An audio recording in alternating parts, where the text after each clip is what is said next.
women's questions. As you're going into a relationship, my father said to me, you have to deal with women's questions. What do you mean? They ask questions. That's normal. No, not these ones. Because women, when they ask a question, they know the answer already. They know the answer they want to hear, and they just want you to say what the answer is. What do you mean? Well, they ask questions like, do you still love me? Do I look fat in this? And should we go to my mum's for dinner on Sunday? But those questions are easy, Dad. Yes, no, and if she's cooking beef Wellington, I'm there. But he said, remember son, you're not under oath. You don't have to tell the truth, the whole truth, and nothing but the truth. So, but I'm not going to lie. You will, you just don't know it yet. So am I supposed to ask questions as well? He said, no, you don't ask questions. When they want you to know something, they'll tell you. Okay. I entered that relationship, and it's gone really well. I'm still with the lady today, 26 years later. We have 2 kids, they're grown up. But as we were in that relationship, I was asked awkward questions, but they're easy. But there was always one question I got asked that made me feel kind of nervous and filled me with dread. And that was the question of, what are you thinking? So why do you want to know what I'm thinking?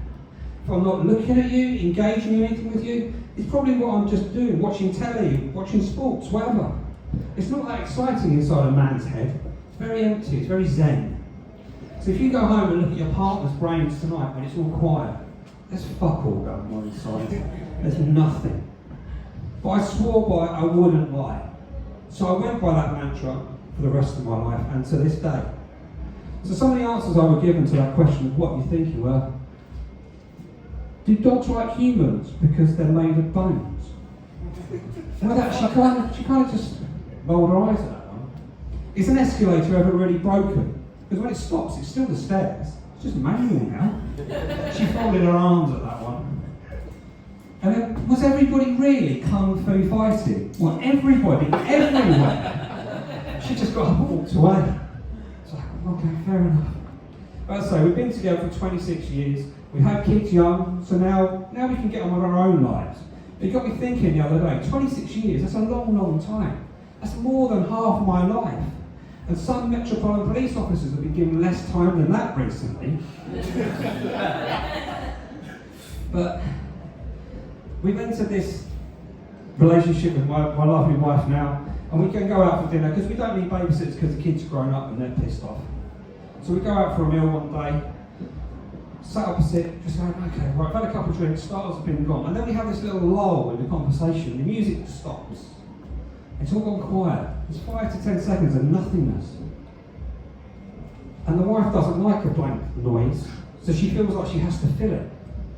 So she looked at me and she just went, what are you thinking? Not this shit again. Not this shit. I thought we were over this. And the strange thing was I had one of those real angel and devil moments. I had the angel on my shoulder say, you know what? Just tell her the truth. Just tell her you're having a lovely time, let's move on, see where the night takes us. Devil said, let's tell her the real truth. And the angel said, you don't want to tell her the real truth. Devil said, you know, we're going to do this. You know what you said? And the devil was right. I'm not going to lie. I'm not going to lie at this point in my life. I've gone so far without having to lie. So I looked her square in the eyes and said, I'm thinking about Toy Story. And she said, Toy Story? I said, you know the animated film that adults and children could watch? Yeah, what about it? Well, Andy loves his toys, he takes them everywhere he goes. He has them in the first one, everywhere, and then they move house, and they come with him. They never end up on a charity shop floor. And has it not occurred to you, at some point, you're going to have Buzz and Woody there, sat in the bedroom, motionless, watching as their childhood companion is going to masturbate on a daily basis. And then you've got Bo Peep, who's moving to the side, trying to hide behind Rex and Woody in the hope she doesn't become tonight's camera. And at that point, when I said that, the wife looked in disgust. And I looked to my right hand side, and the thing I haven't told you, ladies and gentlemen, is on the table next to us was my mother and father. My dad was sat there with his head in his hands. He looked up and he said, son, that's when you lie. Woo!